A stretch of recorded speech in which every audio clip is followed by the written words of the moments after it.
So I was watching a video on in defense of presuppositionalism, and it was in reply to an Aaron Ra video. In the Aaron Ra video, I watched that as well. Oh, it's just kind of painful to watch. First of all, it's funny to see, like in the Aaron Ra video, they're calling each other presuppositionalists. You're a presuppositionalist. Oh, you are too. Very interesting. But I do wish that atheists that want to think about atheism, that they go ahead and master this issue with the presuppositional apologetics. And I don't think people really get it. I think the issue with presuppositional apologetics, there's many angles. I mean, Suicide for Celluloid just made a video about why it wasn't an atheist that would write something like the God Delusion. Now let's talk about it for a second with respect to that. The main issue is that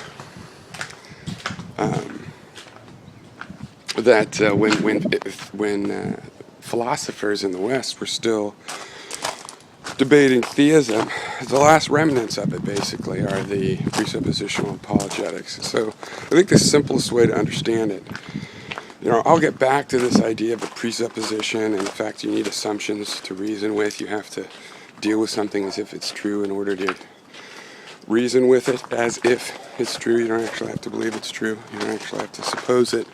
But I'll get back to that.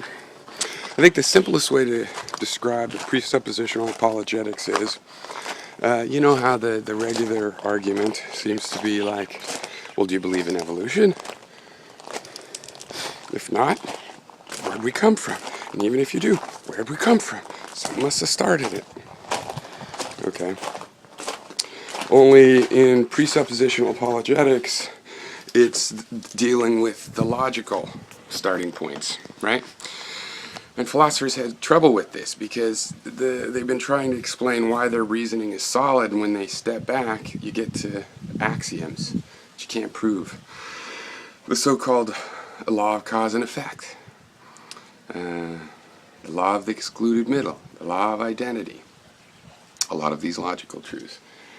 They're axioms, right? And even if you broke them down and proved them, you do it in terms of still more abstract principles that would be the axioms. Now, a lot of math and science is searching for such axioms, and a lot of hope has been put into the idea that they really can be found. And in logic, everybody pretty much was ready to accept that we'd found these things. The law of identity is the law of identity. It's never going to change. Of course it does change. I mean, over time it gets explained with set theory, or it gets explained with this or that or the other. The law of cause and effect does change over time. Furthermore, Lakoff in his stuff shows there is not just one concept of cause and effect. And you can see it in the language structure of how people talk about things being caused. And the concept of cause and effect in physics is still yet quite different from what we mean by cause and effect. And so the presuppositional argument is, okay, you believe the law of identity. Now, where'd they come from? Those are God's thoughts. That's the sense. And suddenly they get this idea that, see, I can imagine God having existed and not needing to be created, just like the law of identity didn't need to be created. It just is. Of course, the law of identity, like a definition in a dictionary, like any work of art or building constructed by man, it is a construction of man. It's very reusable. It's been often reconstructed and reused. Okay, so now back to this idea of presupposition in that the way Suicide for Celluloid was, you're talking about it. It's sort of, let's just say it's a cognitive idea of what do you have to assume, or what is assumed, what is implicit in your ontology, what something has to exist for you to refer to it. There has to be something ahead of time. The a priori, in other words, not as separate from synthetic and worldly, but just literally meaning from before. Well, in cognitive science, philosophy of the mind, of embodied mind, what comes before is your body. Your body has certain metaphors and frameworks. And are these suppositions? No, not in the classical sense. Suppositions are like trying to understand the motion of the planets with epicycles. You force it on there, but it doesn't really fit that well. A framework, like a baby is born with a mental framework because of its body, how its body works, how its basic sensations already work, and how the wiring in the brain is set up, domino set up to react, so, a wide variety of ways, but certainly not infinite. It's a guided subset of the possible ways to react. Okay, that's not a supposition, that's just a condition, right? Right, the idea that has to be a supposition, that I have to assume, like, the baby has sight and sound, smell and taste and touch.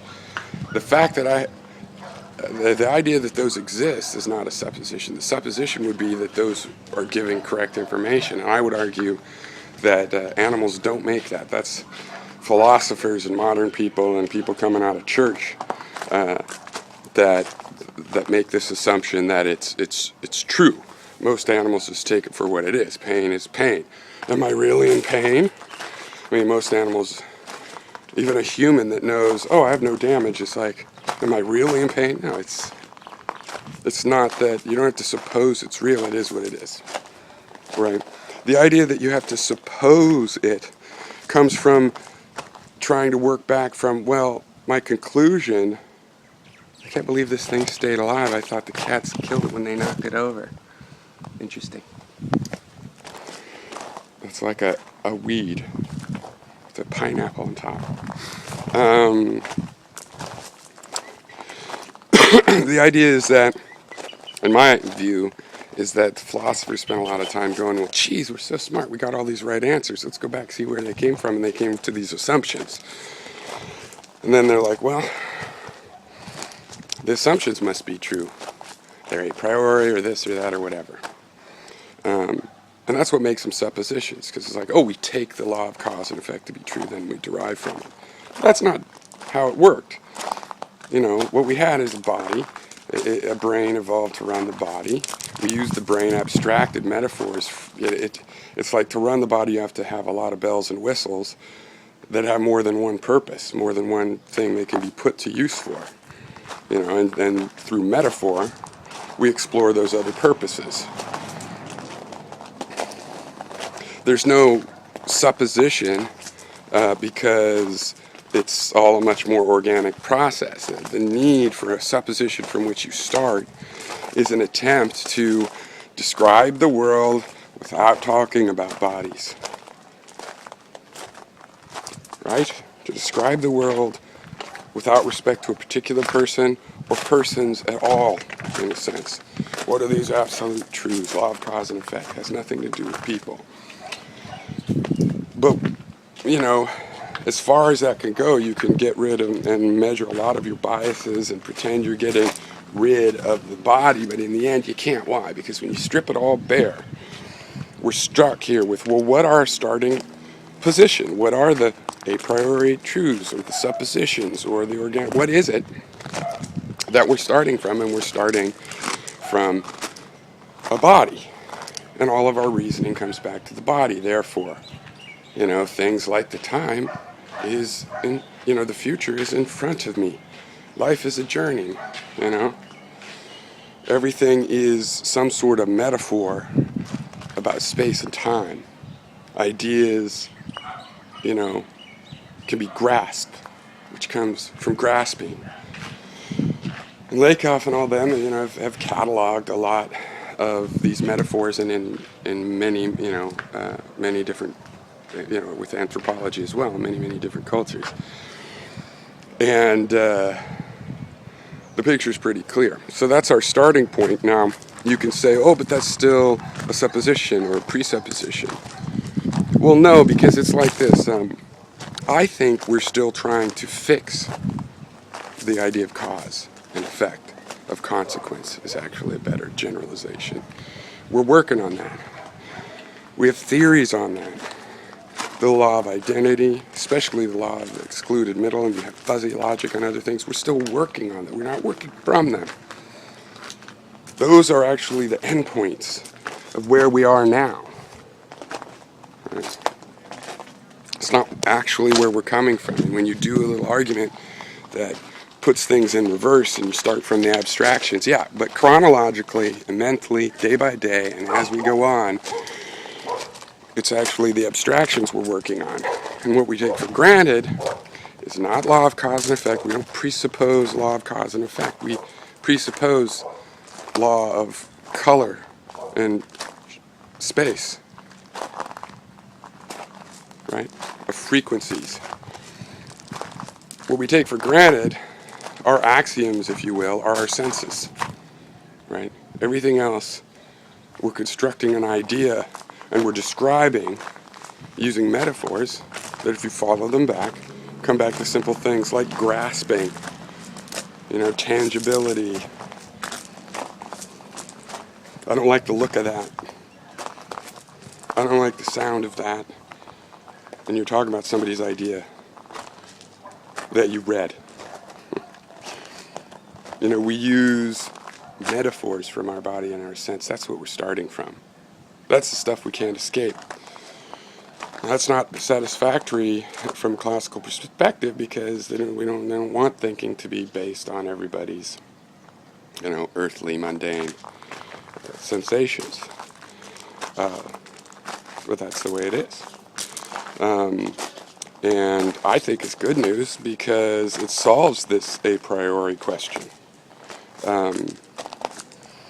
It says, yeah, we start with something, but it isn't something that any of us want to call absolutely true.